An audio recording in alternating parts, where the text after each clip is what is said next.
وعلى آله وصحبه أجمعين. رب اشرح لي صدري ويسر لي أمري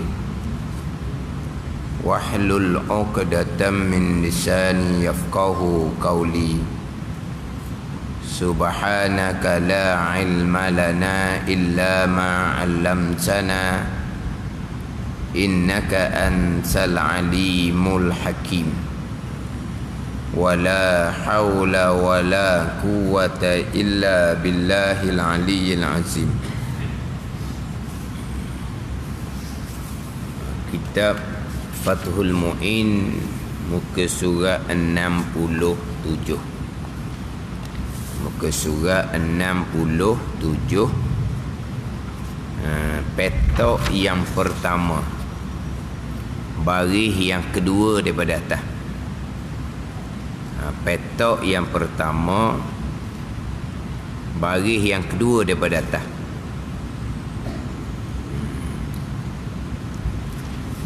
Qala al-muallifu rahimahullahu ta'ala wa nafa'ana bi'ulumihi amin. Summa wudu'un kamilan lilittiba' rawahu syaykhan. Itu di tengah petok yang pertama tu. Summa wudu'un kamilan lilittiba' rawahu syaykhan. Terjemahan dia, dan berwudu dengan sempurna setelah selesai membuang kotoran kerana ittiba' Rasul, kerana ikut Nabi sallallahu alaihi wasallam, seperti hadis riwayat Bukhari dan Muslim. Summa wudu'un kamilan, kemudian sunat berwudu. Kemudian sunat berwudu kamilan, hal keadaan sempurna. Hal keadaan sempurna. Apa makna hal keadaan sempurna? Diterjemah berwudu dengan sempurna. Sebab ada hadis Nabi sallallahu alaihi wasallam. Hadis Nabi sallallahu alaihi wasallam. Hadis ni hadis riwayat Imam Bukhari. Hadis sahih riwayat Imam Bukhari, bahawa Nabi sallallahu alaihi wasallam berwudu di awal mandi wajib, tapi Nabi tidak basuh kaki. Nabi basuh kaki selepas daripada selesai mandi wajib, barulah Nabi basuh kaki. Ada riwayat daripada Imam Bukhari, hadis sahih. Tetapi ada riwayat yang lain, Nabi sallallahu alaihi wasallam berwudu kamilan, dengan sempurna, maknanya bersekali dengan basuh kaki. Bersekali dengan basuh kaki. Itu hak Nabi berwuduk, hak kata berwuduk kamilan. Sebab apa? Sebab ada riwayat hadis Nabi, riwayat Imam Bukhari, Nabi berwuduk di permulaan mandi wajib. Berwuduk, basuh muka, basuh tangan, sapu kepala, apa semua. Tapi sunat-sunat wuduk tidak ditinggalkan. Ini kita sebut cara ringkas. Selesai sapu kepala, sapu telinga, Nabi tak basuh kaki. Nabi pun mandi wajib siap-siap, barulah kemudian Nabi basuh kaki. Ada riwayat yang menceritakan Nabi buat seumpama tu. Tapi di sini pandangan yang muktamadnya berwudu hal kadang sempurna sampai ke selesai basuh kaki. Ini di antara sunat-sunat ketika kita mandi. Maknanya di awal mandi wajib kita disunatkan berwuduk. Di awal mandi wajib kita disunatkan berwuduk. Ini wuduk yang disunatkan ketika mandi wajib. Kemudian dia akan bicara hadapan di bawah tu. Dalam mandi wajib kita disunatkan pelihara daripada perkara yang membatalkan wuduk. Ni hak sunnah Nabi sallallahu alaihi wasallam. Cuma ada dua riwayat. Satu riwayat Nabi berwuduk sampai ke sempurna, sampai ke basuh kaki. Ada riwayat hadis Imam Bukhari pula, Nabi berwuduk tapi kaki Nabi tak basuh. Nabi mandi wajib selesai, lepas tu baru Nabi basuh kaki balik, sambung hak berwuduk di awal mandi wajib. Tu ada dua riwayat. Tapi nak ceritanya, berwuduk di awal mandi wajib adalah sunnah Nabi sallallahu alaihi wasallam. Macam mana kita mandi wajib? Kita mandi wajib, kita berwuduk ataupun tidak di awal mandi wajib. Di awal mandi wajib ini yang afdal. Walaupun di tengah mandi wajib kita nak berwuduk, boleh. Di akhir mandi wajib kita nak berwuduk, boleh. Tapi ini wuduk-wuduk yang sunat belaka ni, yang mana kita mandi wajib, terangkat hadas kecil secara automatik, terangkat hadas besar ketika mandi wajib secara automatik, terangkat hadas kecil. Tidak perlu lagi kita berwuduk. Tak perlu lagi kita berwuduk. Sekalipun tetap disunatkan kita berwuduk di awal mandi wajib, ataupun di tengah masih lagi dapat pahala sunat berwuduk. Di akhir pun dapat pahala sunat berwuduk. Adapun kita ni, kita tidak berwuduk hak sunat ketika mandi. Kita berwuduk kerana dalam mandi wajib kita melakukan perkara yang membatalkan wuduk. Kita berwuduk untuk semayang. Tu wuduk wajib tu. Ni wuduk sunat ni.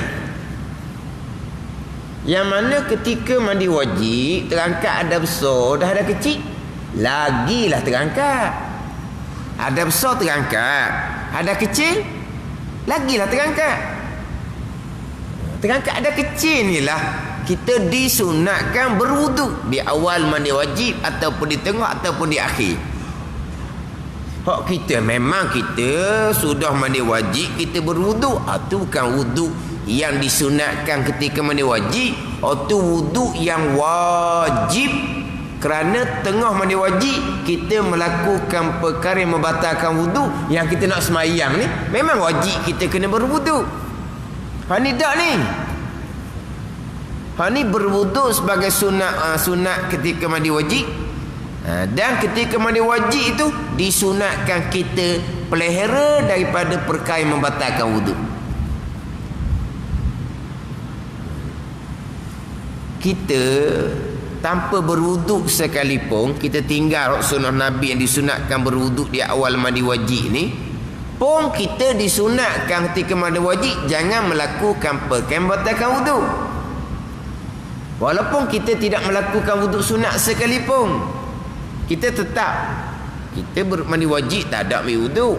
Ketika kita mandi wajib seumpama tu pun kita disunatkan jangan melakukan perkara yang membatalkan wuduk ketika mandi wajib. Perkara yang membatalkan wuduk ni bukan qada hajah. Qada hajah awal-awal lagi dah. Kita buang air besar, buang air kecil, barulah kita mandi wajib. Ketika kita mandi wajib, kita melakukan perkara yang membatalkan wuduk. Contohnya kita sentuh kemaluan. Itu yang kita melakukan perkara yang membatalkan wuduk. Dan macam mana kita nak meratakan kawasan kemaluan tu, macam mana pula waktunya? Waktu mana meratakan sama ada tangan kita tu pakai sarung tangan, Ataupun kita gosok kawasan kemaluan dengan belakang tangan. Wuduk tak batal. Sunat pelihara wuduk ketika mandi wajib. Walaupun kita tidak berwuduk di awal mandi wajib sekalipun. Ni kita berwuduk ni. Memang disunatkan kita berwuduk. Ketika mandi wajib memang terangkat hadas kecil. Hadas besar terangkat, hadas kecil sama telur lah terangkat.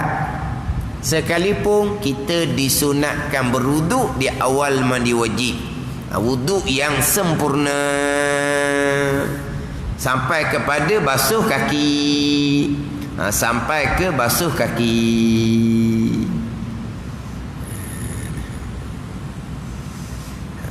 Wa yusannu lahu ishabuhu ilal faghari hatta law ahdasa sunna lahu i'adatuh.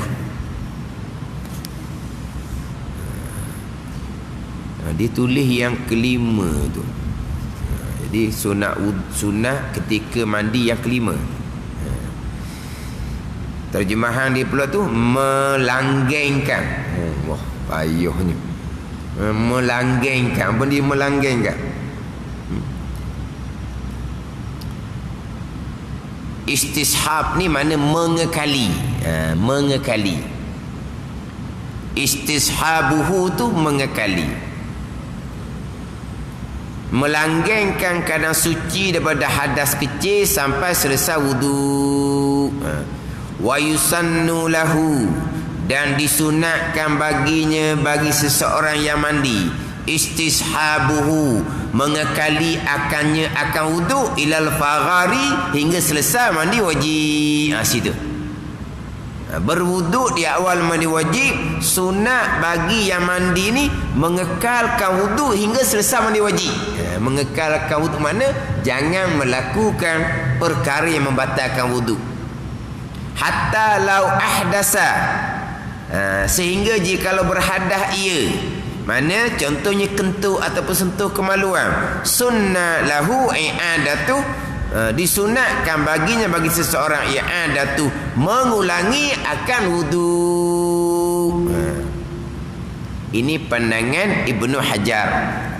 Sekarang di awal mandi wajib termasuk mandi sunat, disunatkan berwuduk. Kemudian ketika mandi wajib, ketika mandi sunat, disunatkan mengekali wuduk. Jangan melakukan perkara yang membatalkan wuduk, sehingga kalaulah terbatal wuduk ketika mandi wajib, disunatkan dia mengulangi balik, ambil wuduk baru pula.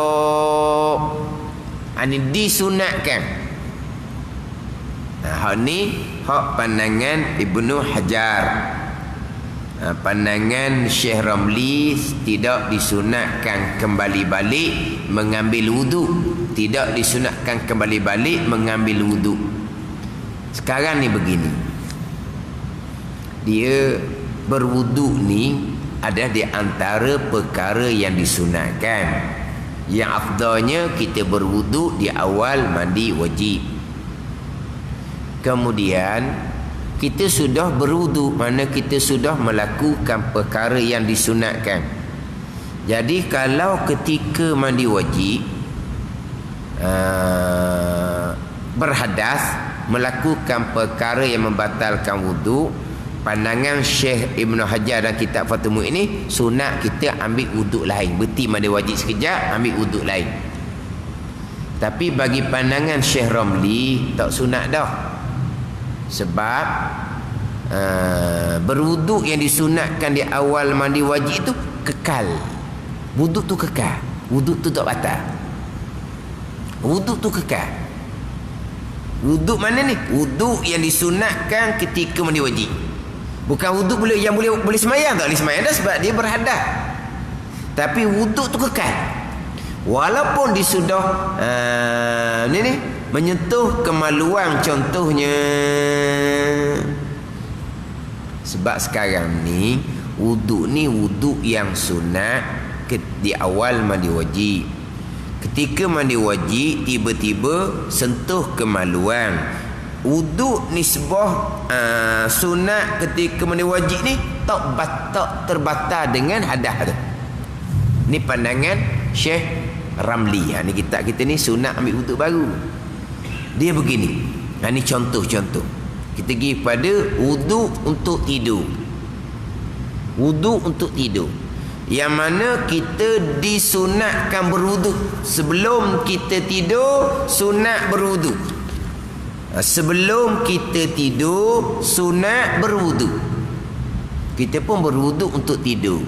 Ni di awal mandi wajib, sunat berwuduk. Kita pun berwuduk di awal mandi wajib.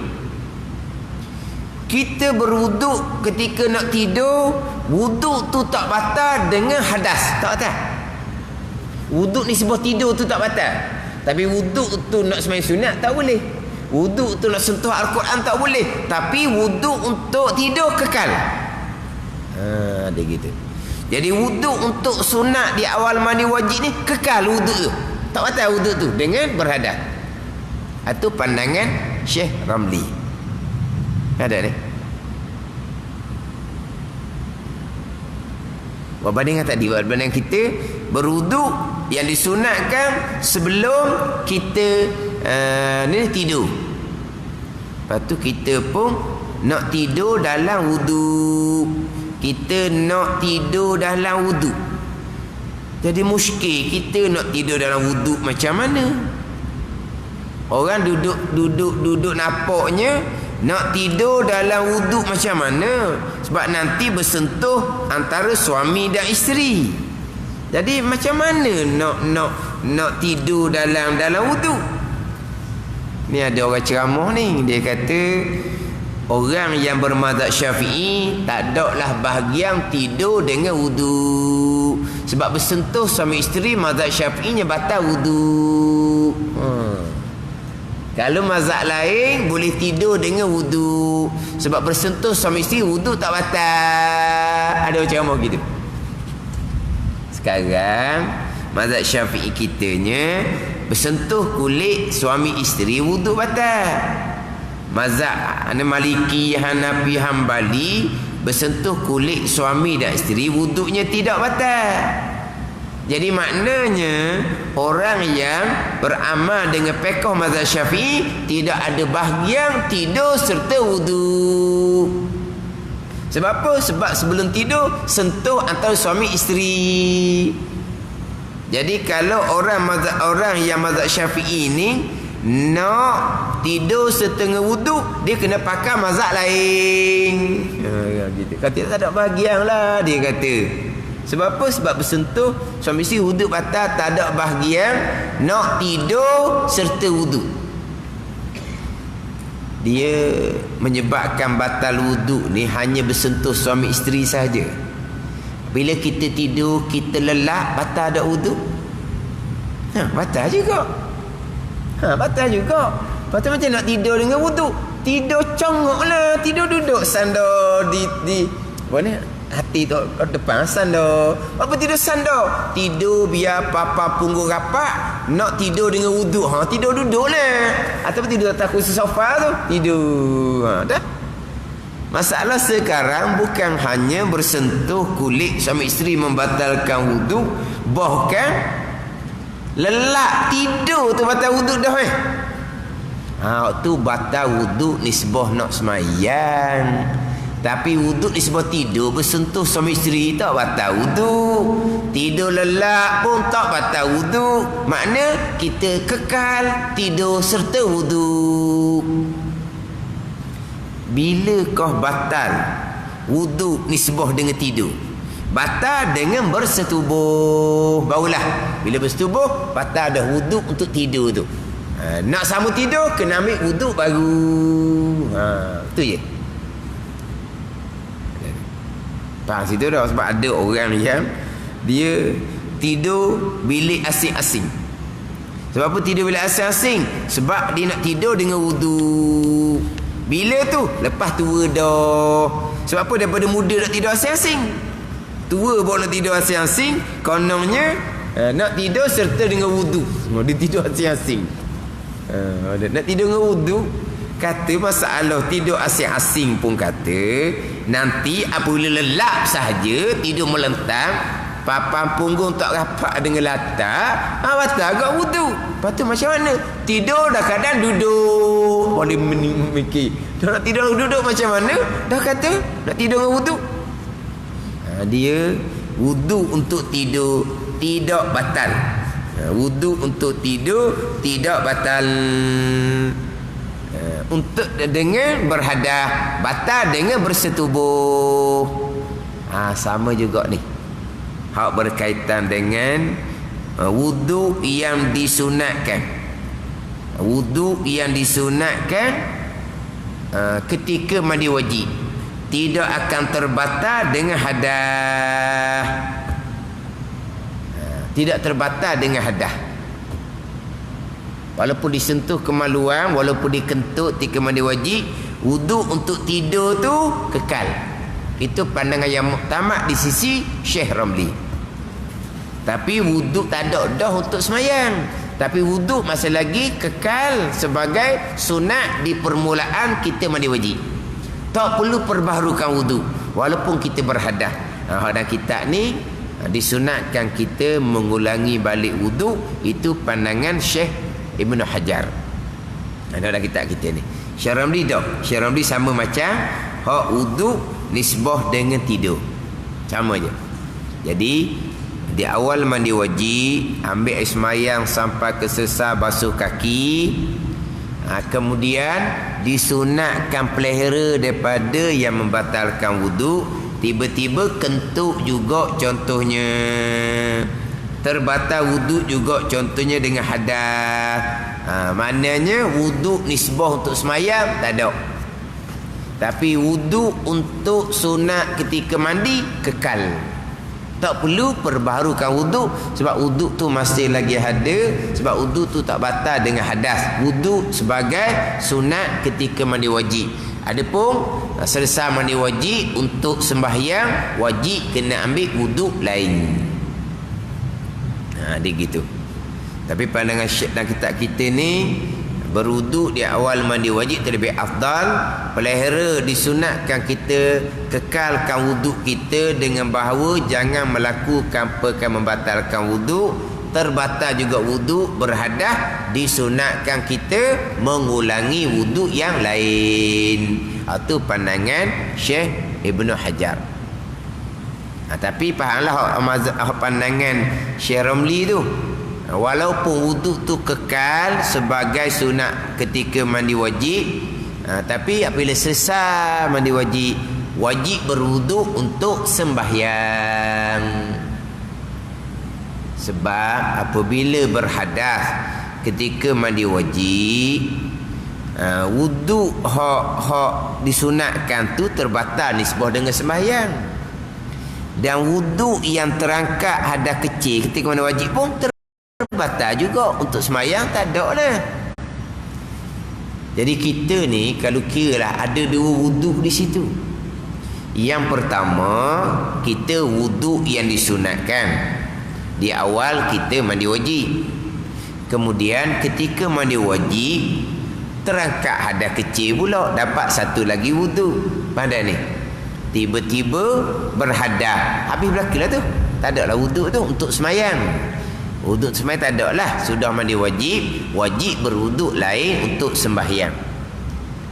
Kan kita bicara dah dahulu kan, hak berkaitan dengan ketika kita mandi wajib terangkat hadas besar, automatik terangkat hadas kecil. Kita bicara dah dahulu. Bila terangkat hadas kecil, ketika rata kali yang pertama yang mengangkat hadas besar, rata kali yang pertama itulah juga yang terangkat hadas kecil. Kan kita mandi wajib, rata kali yang pertama mengangkat hadas besar, rata kali yang kedua hukumnya sunat, rata kali ketiga hukumnya sunat. Yang kita mandi lama-lama tu kerana kita nak hilangkan daki. Itu cerita lain pula. Tapi rata hak manakah terangkat hadas besar? Rata kali yang pertama.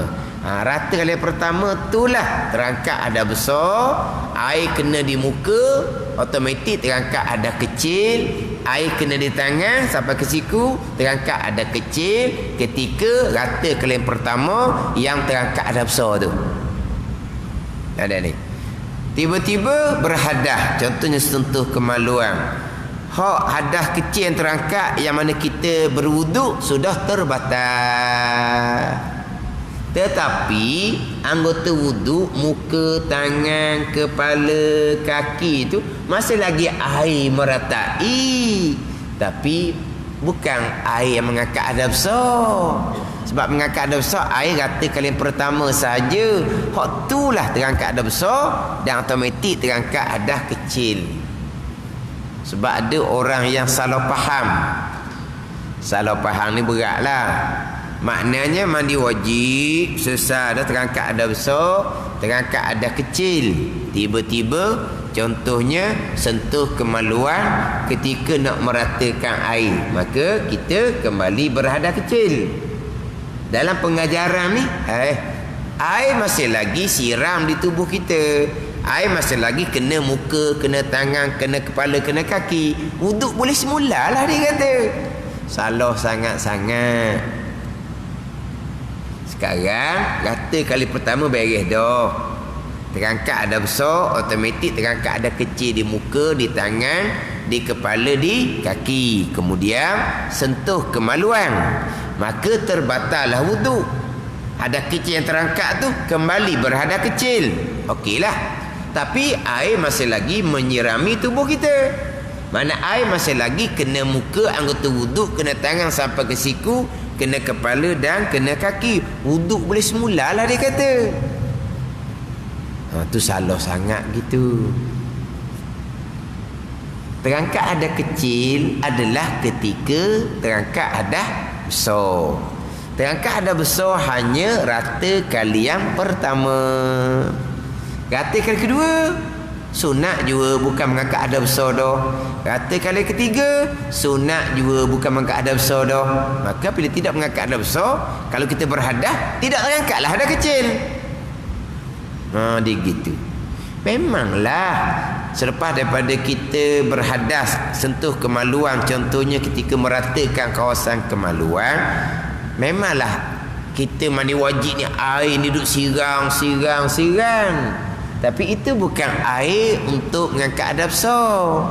Sebab adab besar sudah beres terangkat dengan rata kali yang pertama.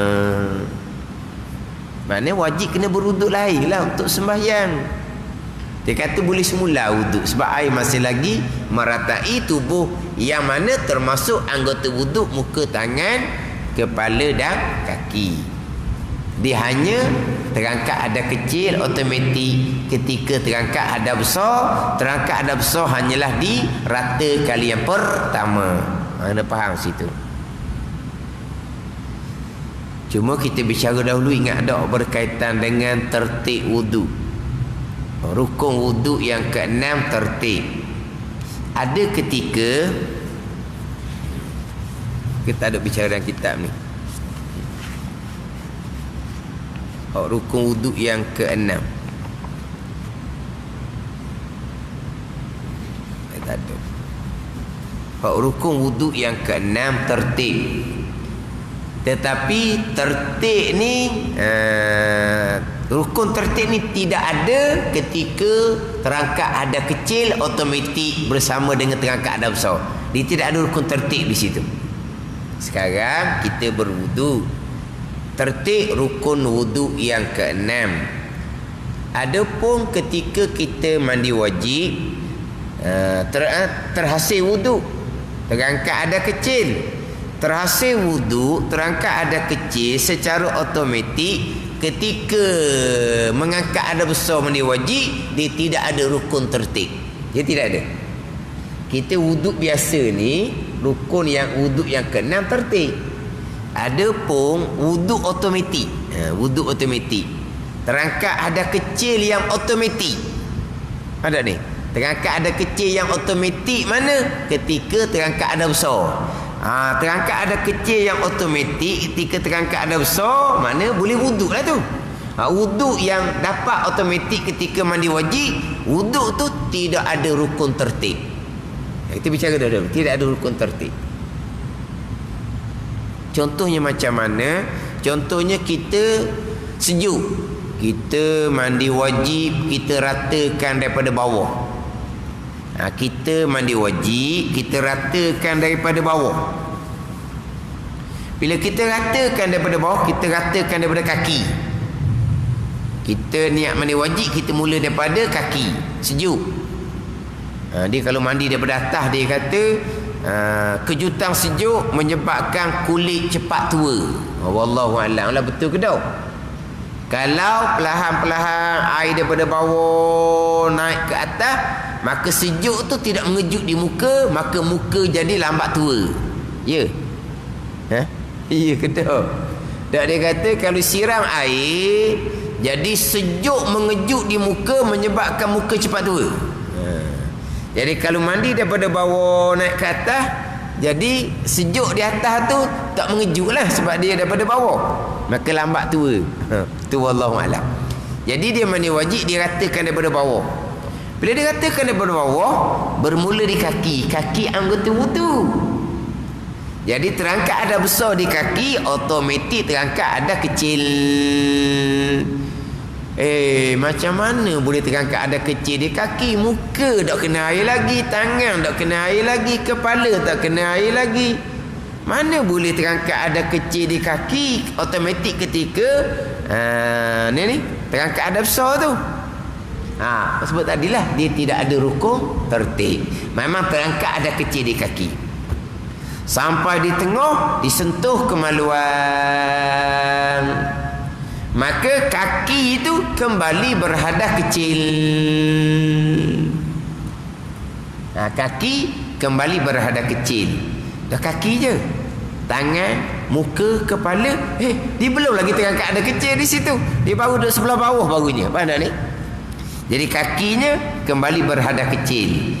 Ketika basuh kaki tadi terangkat ada besar, secara automatik terangkat ada kecil di kaki. Muskillah kitanya macam mana boleh terangkat ada kecil di kaki? Muka, tangan, kepala belum lagi terangkat ada kecil. Atau sebut wuduk yang terasa secara automatik ketika mandi wajib, dia tidak ada rukun tertib. Dia tak ada rukun tertib. Lepas terangkat ada kecil di kaki, ni mandi wajib ni. Terangkat ada kecil di kaki tu automatik je. Sampai di pinggang disentuh kemaluan, mana kaki dia kembali berhadas kecil. Dia pun naik ke atas, air kena di tangan, terangkat ada besar, terangkat ada kecil, tangan ada wuduk. Sampai ke muka kepala, terangkat ada besar, terangkat ada kecil, muka dengan kepala berwuduk. Lepas tu tak, dia tidak sentuh kemaluan dah. Sudah mandi wajib, maknanya kaki sahaja yang masih lagi berhadas kecil.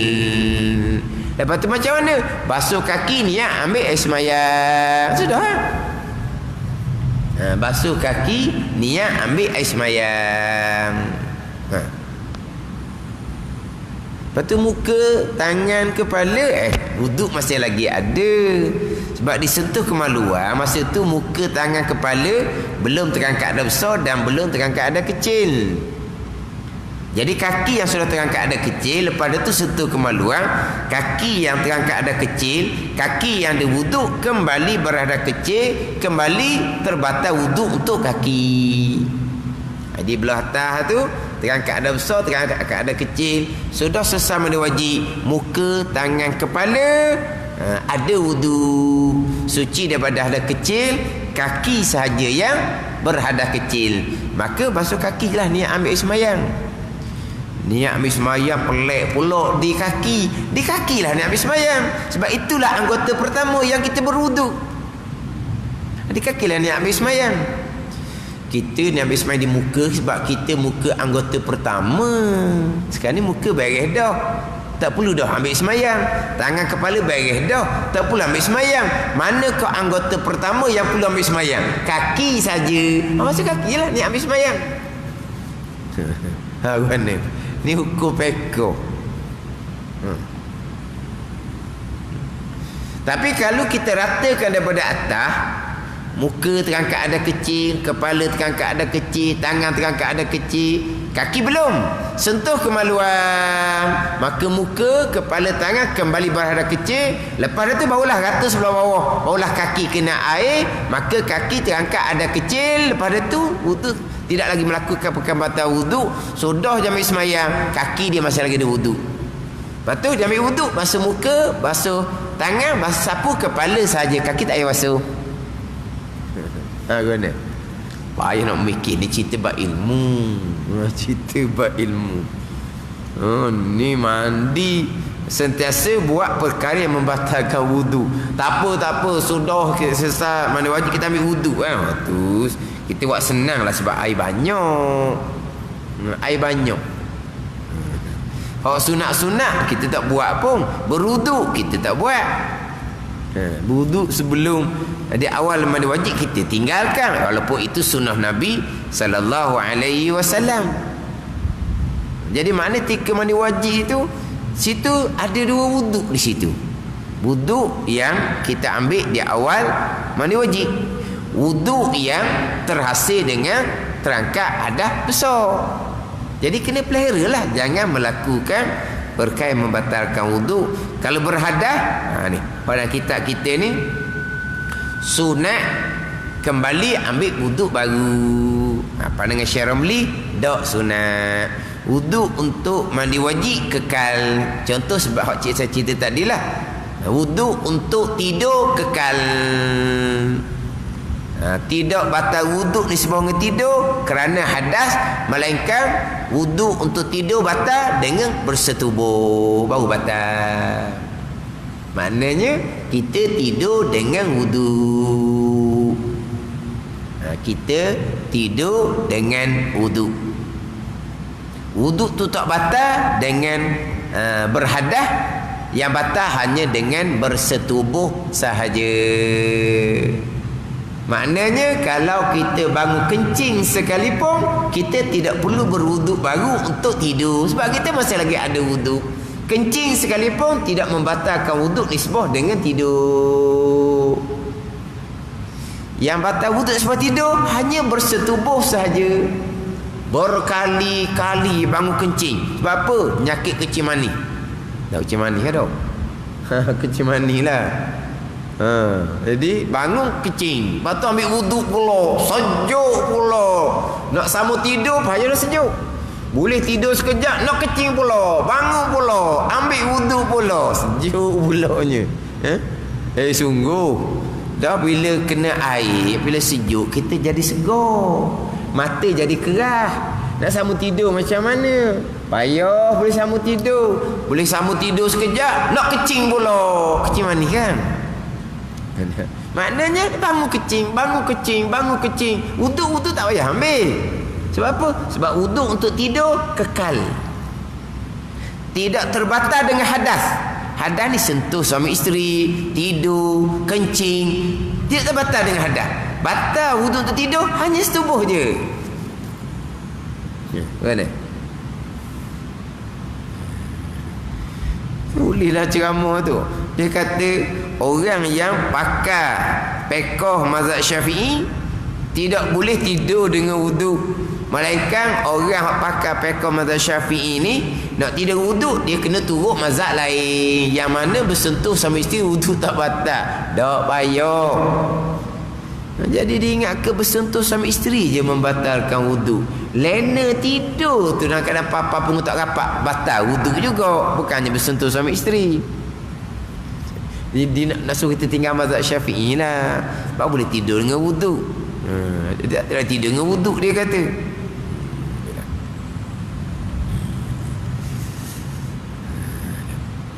Tapi oleh kita ni sesat berwuduk, sunat mengekali wuduk hingga selesai mandi wajib. Kalau berhadas memang disunatkan kembali ambil wuduk lain. Ini pandangan Syekh Ibnu Hajar. Wa za'mul muhamili ikhtisasuhu bil ghusli al wajibi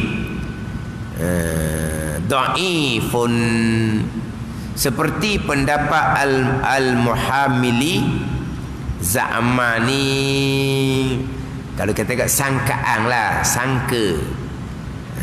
Sangka ni qaulun bila dalilin lah, tu za'ma, tu dia panggil za'mu. Bila za'ma ni sangka, maknanya qaulun bila dalilin.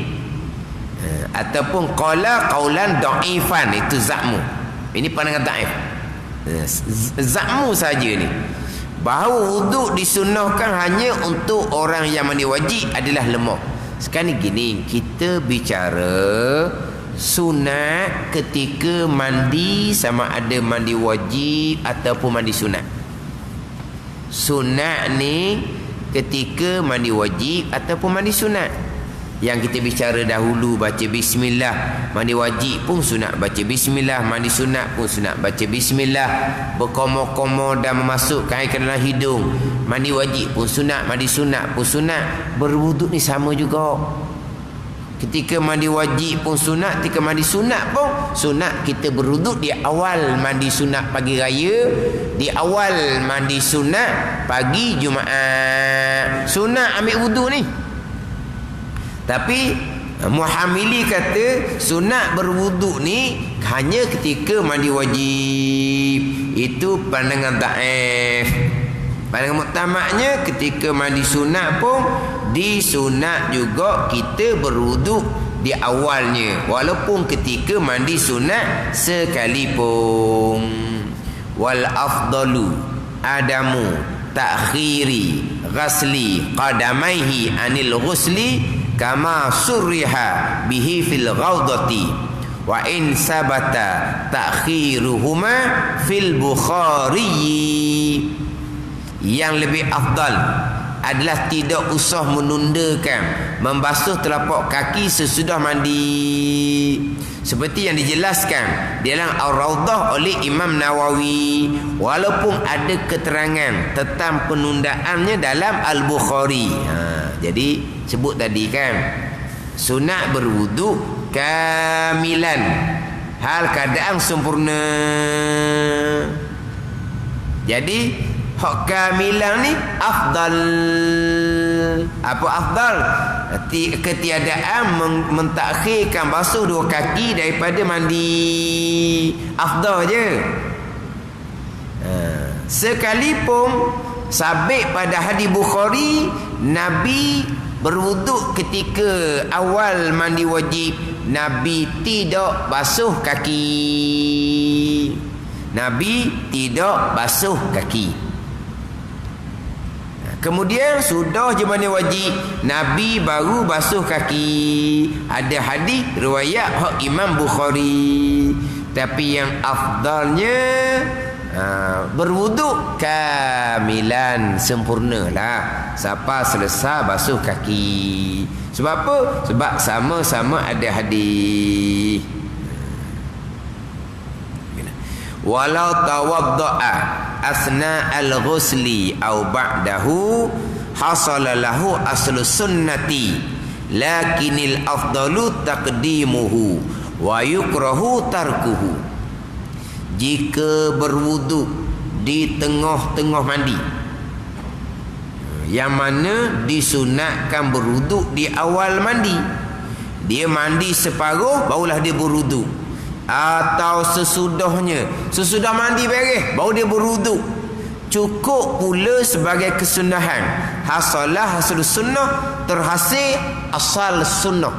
Asal sunat boleh juga, walaupun dia berwuduk di tengah mandi wajib, walaupun berwuduk di selepas mandi wajib, dapat juga pahala sunat berwuduk ketika mandi wajib, tetapi tak dapat hak afdal. Yang afdalnya berwuduk di awal mandi wajib. Tetapi yang lebih utama hendaklah dilakukan sebelum mandi, mendahulukan wuduk, mendahulukan wuduk sebelum daripada mandi wajib. Itu yang afdal. Tapi jangan salah faham pula di sini. Jadi kalau dia selesai mandi wajib, dia berwuduk, dapat pahala sunat berwuduk ketika mandi wajib. Pada ni Yang kitanya berwuduk kemudian tu berwuduk wajib kerana kita nak semayang. Yang kita bicara di sini wuduk yang disunatkan ketika mandi wajib. Yang kita sudah mandi, kita berwuduk kerana kita melakukan perkara yang menyebabkan kita kembali berhadas ketika mandi wajib. Oh tu wuduk tu bukan sunat tu wajib kerana kita nak sembahyang. Wa yukrahu tarkuhu, meninggalkan wuduk di sini hukumnya makruh. Jadi kita ni di awal mandi wajib kita tidak berwuduk. Di tengah mandi wajib kita tidak berwuduk. Di akhir mandi wajib kita tidak berwuduk. Maka hukumnya makruh. Kita berwuduk tu berwuduk wajib kerana kita nak semayang. Ni wuduk sunat ni. Wuduk yang disunatkan ketika kita mandi wajib. Yelah kadang-kadang cerita bab sunat ketika mandi wajib, cerita bab sunat ketika berwuduk, kadang-kadang kitanya banyak hak kita tinggal. Banyak hak kita tinggal. Memang kita berwuduk, tapi berwuduk untuk semayang. Kita berwuduk untuk semayang. Ini wuduk yang disunatkan. Ada ni. Tapi wuduk yang disunatkan ni, kita nanti dia akan bicara bab niat nanti. Kita niat wuduk macam biasa, niat mengangkat adab besar macam biasa. Kita tetap boleh semayang dengan wuduk tu. Walaupun kita wuduk tu di akhir, di tengah tu kita melakukan perkematan wuduk, tapi kita wuduk niat mengangkat adab kecil sebab kita berada kecil, kita boleh semayang dengan wuduk tu. Tapi kita niat ada wuduk itu tu sebagai sunat ketika mandi. Tak ada. Kita hanya berwuduk, niat kita nak semayang. Itu je ya. Ada ni. Bukan kata Allah tak wuduk ketika mandi, kita pun berwuduk. Berwuduk kita tu untuk sunat ketika mandi, tapi di hujung dah ni, kemudian dah. Tapi dalam wuduk kita tu kita niat mengangkat adab kecil. Dengan wuduk tu kita boleh semayang juga. Tapi kita biasa berwuduk lepas mandi, kita tak ada pun niat wuduk sebagai sunat ketika mandi. Kita wuduk memang kerana kita nak semayang. Maknanya tak ada wuduk yang disunatkan ketika kita mandi wajib. Kita meninggalkan wuduk ketika mandi wajib, hukumnya adalah makruh. Wa yanwi bihi sunnatal ghusli in tajarradat janabatuhu anil asghari wa illa nawabihi rafal hadasi asghar au nahwahu. Wallahu a'lam. Bismillahirrahmanirrahim. Alhamdulillahirabbil alamin. Wassalatu wassalamu ala sayyidil mursalin wa ala alihi washabbihi ajma'in. Allahumma iftah alaina futuhal arifin. Allahumma allimna ilma akdamin wa fahimna famas sabiqin warzuqna ruqat talibin. Allahumma zidna ilman wa alhiqna bis salihin. Wa sallallahu ala sayyidina Muhammad wa ala alihi wa sahbihi wa sallam. Walhamdulillahi rabbil alamin.